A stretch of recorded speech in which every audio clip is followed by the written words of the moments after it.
বিভাগের সদস্য সহ আমাদের প্রশাসনের সদস্য সহ এটা রিভিউ করবে এবং পুরো বাংলাদেশ থেকে যত ধরনের সমস্যা আমরা পাচ্ছি, সংশোধনী আবেদন পাচ্ছি, এই সবগুলোকে গবেষণা করে দেখা যে কিভাবে এটা সহজীকরণ করা যায়, যেগুলো আইনগতভাবে সম্ভব নয় কিভাবে সরাসরি সেগুলোকে নাকচ করে দেওয়া যায়। দ্বিতীয় পয়েন্ট আমরা যেটা আলোচনা করেছি বিবিধতে, যে আমাদের আপনারা জানেন আমাদের সাথে 182টি প্রতিষ্ঠান চুক্তিভুক্ত আছে, আমাদের সেবা নিয়ে থাকে আমাদের ন্যাশনাল ডাটাবেস থেকে। এদের আমরা সাম্প্রতিক বেশ কিছু ঘটনার আলোকে আমাদের মনে হয়েছে যে আমাদের নিরাপত্তা ফিচারগুলো জোরদার করতে হবে, সম্ভবত কিছু ভেটিং এর ফিচারও আমাদেরকে ইন্ট্রোডিউস করতে হবে। এটা সংশ্লিষ্ট কমিটিতে প্রেরণ করা হয়েছে।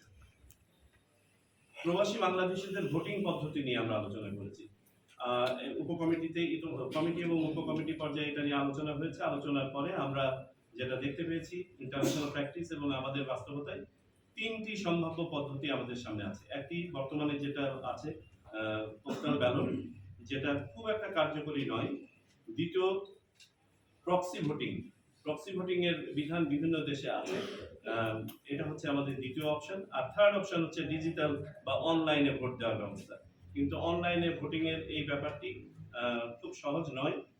আজকেও সকালে আমরা যখন ইউরোপিয়ান ইউনিয়নের প্রতিনিধিদের সাথে আলোচনা করছিলাম, তাদের সাথেও ব্যাপারটা নিয়ে আলোচনা করেছি, তাদের মতামত এবং তাদের এক্সপার্টিস জানার চেষ্টা করেছি, এবং তারাও বলছে যে আসলে এই ব্যাপারটা এত সহজ নয়। অনেক দেশ এটা ইন্ট্রোডিউস করে আবার ব্যাকট্র্যাক করেছে।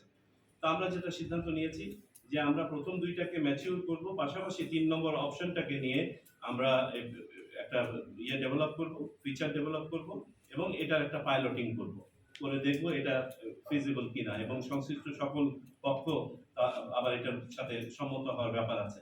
এটা কখন ইন্ট্রোডিউস করতে পারবো আমরা জানি না, বাট আমরা এই প্রসেসটা ইনিশিয়েট করতে চাচ্ছি। ফাইনালি আমাদের নির্বাচন কমিশনের বিভিন্ন সফটওয়্যার ব্যবহৃত হয়ে থাকে নির্বাচন ম্যানেজমেন্টের জন্য এবং আমাদের অপারেশন ম্যানেজমেন্টের জন্য। আমরা এই সফটওয়্যারগুলো হালনাগাদ আপগ্রেডেশনের জন্য একটা সিদ্ধান্ত নিয়েছি। এই ছিল সার্বিকভাবে আজকে আলোচ্য বিষয়। স্যার, একটা প্রশ্ন ছিল, সেটা হচ্ছে যে নির্বাচন সংস্কার কমিশন সীমানা পুনরুদ্ধার ভোটার তালিকা আইন আপনার ফরেন এবং লোকাল অবজারভারদের জন্য গাইডলাইনের বিষয়ে তারা বেশ কিছু সুপারিশ দিয়েছে। সেই সুপারিশটা চূড়ান্ত